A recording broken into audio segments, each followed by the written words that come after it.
22 mag versus 38 special. Do you really have to go down to something like a rimfire to get lower recoil? And that's something I want to address today. Kind of do a ballistic test today. So what I did here is I got my 3-inch revolvers here, and I went with some 38 special. It's pretty low end on the spectrum that is really meant to be low recoil. And I'm going to compare that to some 22 mag that is low recoil. So we have our 3-inch barrel Ruger LCRX for our 22 mag, our 3-inch barrel Taurus 856 for our 38 special. I'm using critical defense ammunition. So for our 22 mag, it's a 45 grain FTX, and for our 38 special, it is a 90 grain light, and that's designed to have lower recoil. And you know, I'm going to try to address this and try to do the best I can. And I myself have some issues with grip strength lately. You know, I have rheumatoid arthritis, which isn't exactly like arthritis. And I'm not necessarily a spring chicken either. I get a lot of people sometimes trolling me and be like, well, you don't know anything, buddy, because you are, quote, 25. And I'll tell them, well, I was, 25 years ago, I was an adult, so that's not quite right. But anyways, I have some rheumatoid arthritis, and it really affects this thumb a lot. I've actually had to give up guitar playing for the most part. I've been playing for almost 30 years, and, when I go wrap my thumb, there's a lot of pain. I get that same issue where I can't really wrap my thumb on my support hand grip, and I get a lot of trolling for that, where people are like, well, you're milking the grip and you're re-gripping. And I try to explain to them, I say, well, at what point did my right hand that I'm gripping with let go? And then they generally never respond, or if they do, now they are a firearms instructor or they are a Navy SEAL.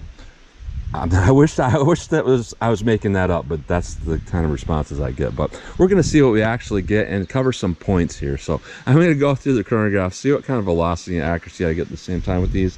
Then I'm going to do my 10% clear ballistic test. So just plain clear ballistics to see what the best potential is of these rounds. And then I'm going to put in a 1/4 inch medium density fiberboard after 3 inches of clear ballistics to represent hitting ribs or sternum. And on the front of that, we'll have 4 layers of cotton sweatshirt here, to be more of a real world simulation where somebody's clothed and then they have ribs or sternum. And clear ballistics is roughly half as dense as real flesh, so 3 inches here is kind of like 1.5 inch pectoral muscle. And then of course I am going to have to do some practical shootability on my steel, because that's really what that matters the most here. Is a lot of people will say can't necessarily shoot something with more recoil.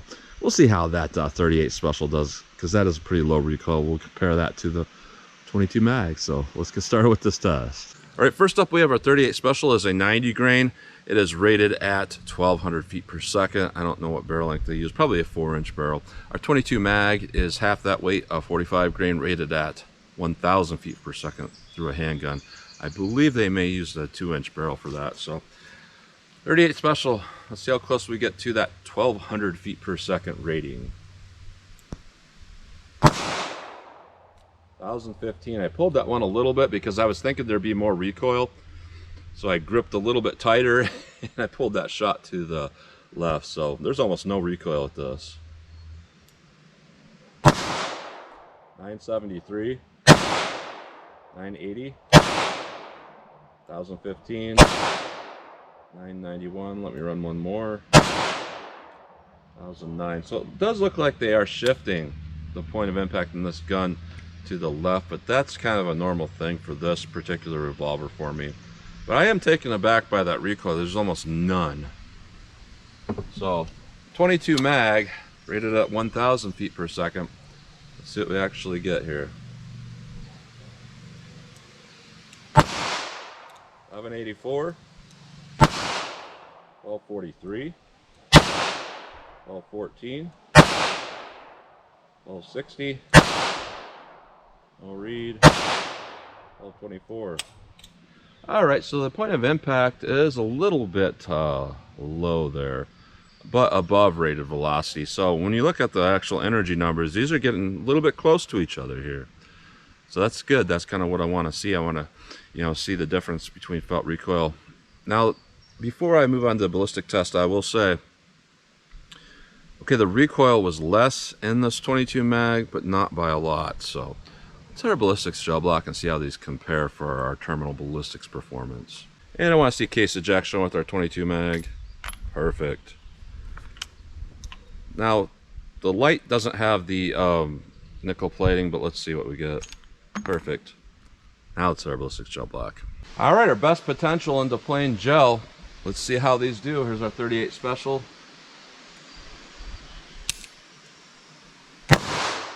All right. 22 mag. Let's go take a look.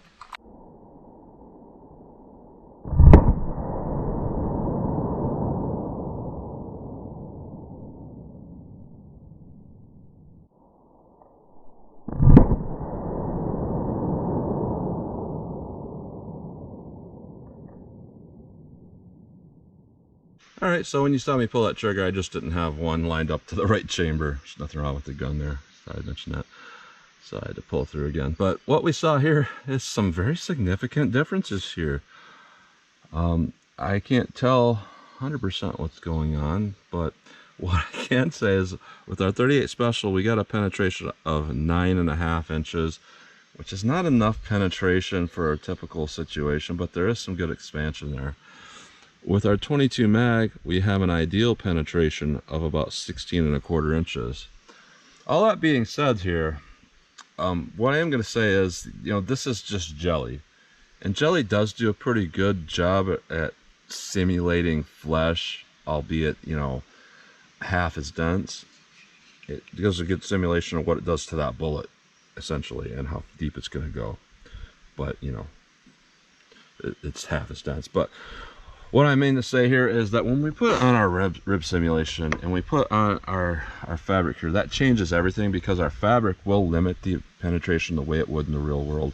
And this affects what happens to a bullet, what kind of expansion it gets in the more of the real world. And that will tell us really how that ammo is going to perform. So let's put these on and see what we get.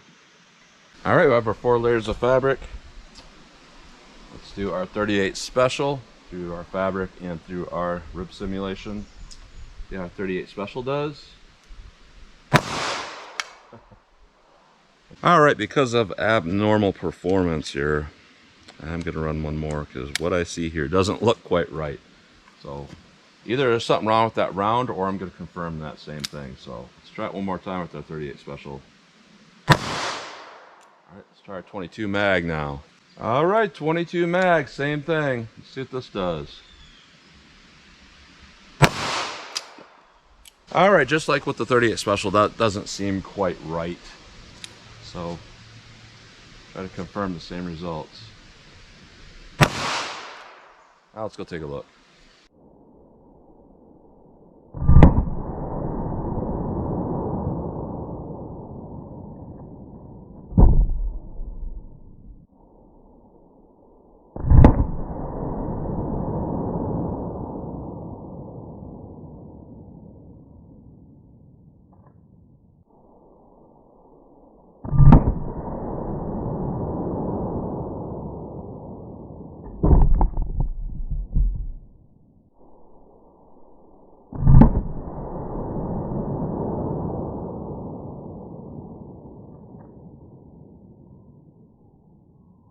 All right here, so surprising results.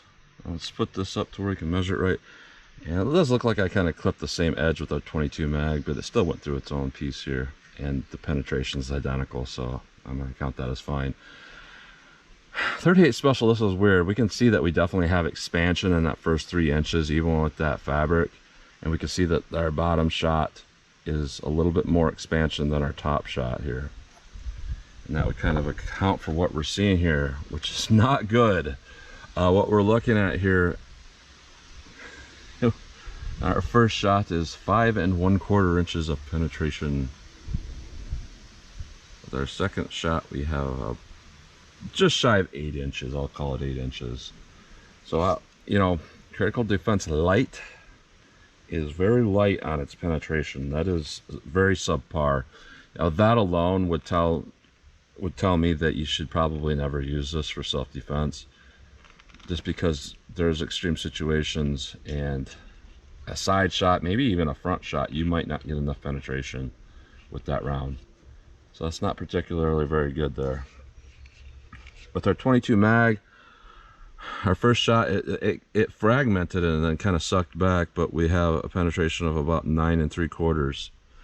Our second shot did a little bit better, and we got a penetration of about 10 1/4. So I'm going to say both of these are subpar, and all of them had about the same really low penetration, except our 38 Special was worse.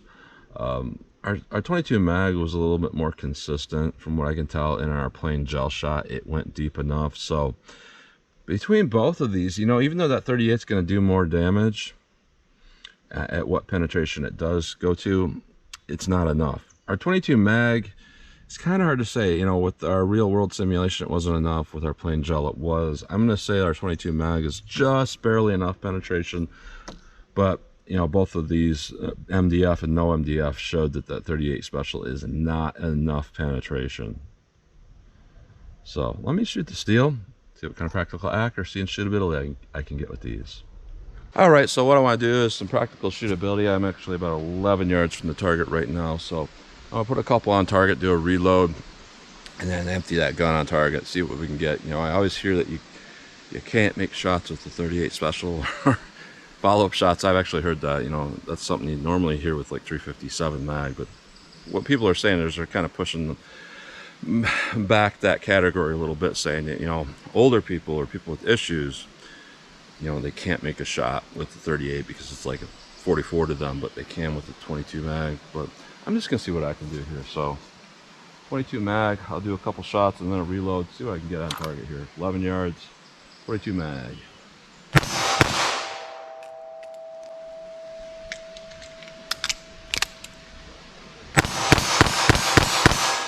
Missed that first shot, which is interesting, but reloading wasn't too bad. It is a little bit harder to find those chamber holes and drop in those smaller rounds, but we're gonna see what I get here with our 38 Special, if I can find my reload. Here it is.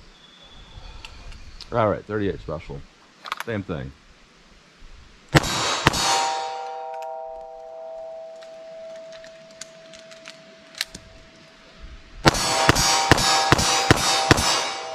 I find with that ammo, the shootability is really, really good. It shoots very easy. A little bit more recoil. Now, I will say, you know, I could feel a little bit more pain in my joint with this versus the 22 mag. One thing I want to address right now, a lot of people don't think about this, but these guns are empty now. After I've fired them, and I'll confirm that here. One thing people don't necessarily think about is that the way that rim-fired revolvers are designed. A trigger pull on something like this, you know, it's probably about 10 pounds of a trigger pull. It's very smooth, all of that. Because the hammer doesn't have to strike that round very hard because it's a center fire primed cartridge. It doesn't take a lot of impact. Now with rim fire, you're crushing the rim to make it fire. So a gun manufacturer has to make the hammer with a much harder spring to reliably do that. So what you're looking at on a trigger pull, something typical like this, you know, instead of that 10 pounds, you're looking at maybe 15 pounds. So this, it's just a nice smooth roll, 10-pound trigger. With this, I feel strain on my finger. I start to feel pain on my actual finger pulling that trigger. So even though you might have less recoil pain, you're going to have to use 50% more force to pull a trigger on a rimfire, and that's something you should probably think about when you're thinking about the whole overall issues you might be having. So let me back it up a little just for fun now, shoot up my steel, see what kind of practical accuracy I can get. All right, I'm back 50 yards from the target, and what I want to do here, other than just practical accuracy, is I want to kind of discuss momentum. You know, anytime I bring up momentum, somebody else that thinks they're a firearms expert will get on my comments and be like, momentum isn't real. You can't knock anybody down with a 45 ACP. Because they heard somebody else say that, and that person heard somebody else say that. Because long ago somebody said, momentum knocks somebody down, and it's this big old thing that got twisted into something else that it's not. But momentum certainly is real.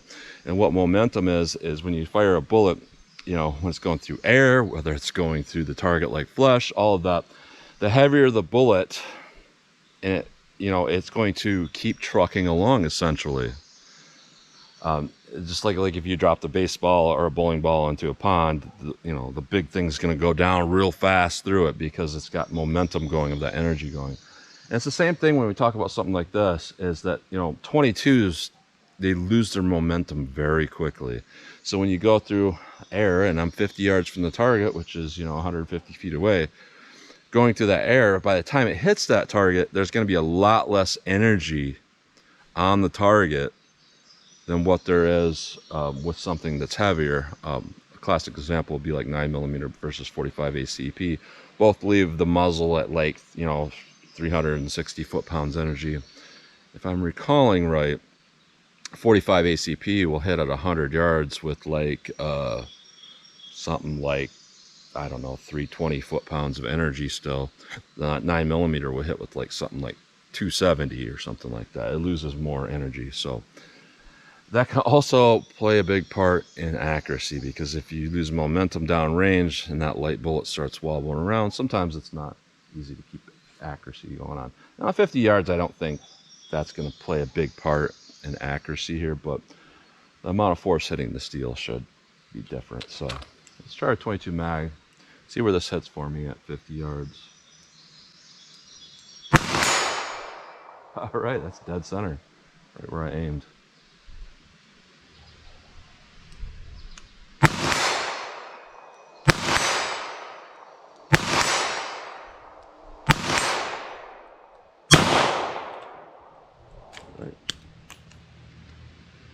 Run a reload here.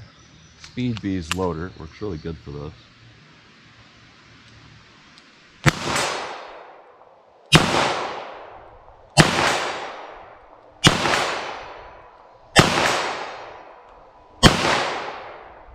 Alright, I missed a few there, but overall I'd say that shoots pretty good. Now our 38 Special, I'm not sure where this is going to hit, but we should, you know, even though the energies weren't significantly different from one to the other at close range, we should hear a difference on steel.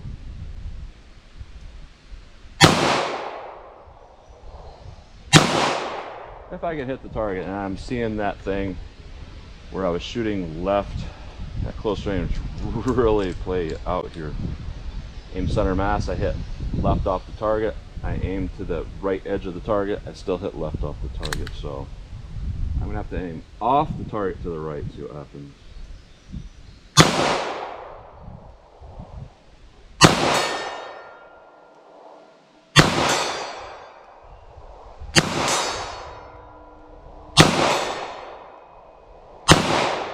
All right, so a little bit difference there, but really not significant, as significant as I thought there would be of a difference there with how that momentum plays out.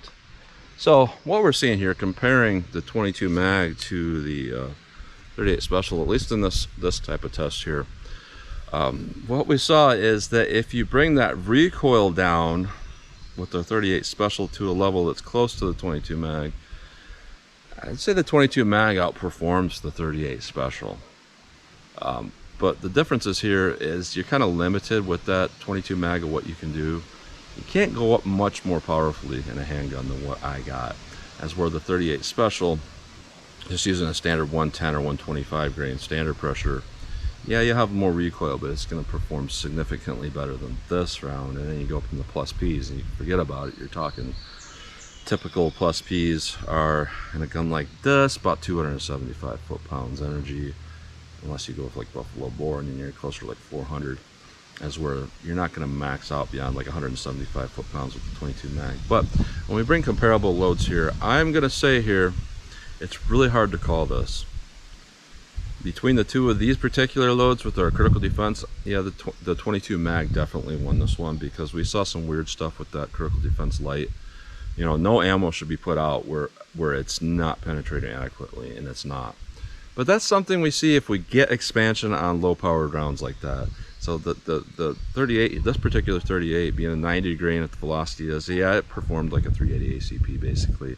Where you're either going to get expansion and not enough penetration, or you're going to get plenty of penetration, no expansion. This went the other way where we got expansion. So comparing these, our 22 mags seem to do a little bit better. Now when it comes to, like, you know, grip strength and issues like that, my overall experience here, just all the way around, I'm gonna say my experience was a little bit better with the 38 Special. Now granted, I'm a 250-pound man, I soak up that pretty well, that recoil, but just the overall experience when we're gripping, we're letting off, we're gripping, we're trigger pulling, all of that, that heavy, you know, 15-pound or so trigger on the LCRX really causes strain in my hand where it kind of starts to hurt. As where the 38 Special, it's very smooth across the board. And if you know how to actually shoot a revolver correctly, a lot of people don't, they use their tip or their finger and they'll be like straining like this, when really you want to use not this muscle but rather this muscle by putting your finger all the way deep in that trigger, let it roll through. You know, you're using about the same amount of muscle to pull a double action trigger with it pressed up like that as what you are semi-auto when you're using it like this. And that's the simplest trick to shoot a revolver better. But anyways, I'm gonna say our 22 mag in this particular test did a little bit better, so that's what you get today. So as always, comment, share, and like, and thanks for watching.